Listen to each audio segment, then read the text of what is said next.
element which does not have any dimension. The definition of point is an element which does not have any dimension.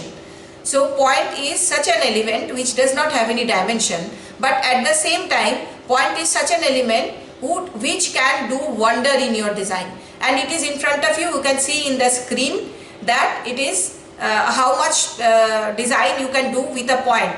The sizes of dots, the saturation of dots, and the number of dots, the quantity, everything, by using the pattern, how you are going to plot it on the paper.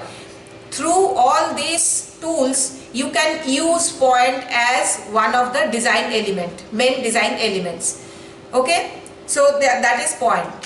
The second design element is line.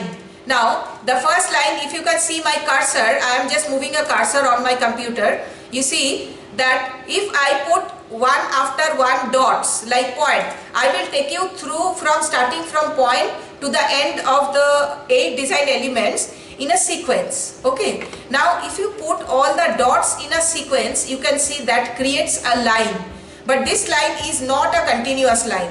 So if you place all the dots very close so that you won't be able to see any gap between 2 points, then that becomes a continuous line. But that means what? Point forms the line. How line is constructed? Line is constructed by shifting point from one direction to another direction.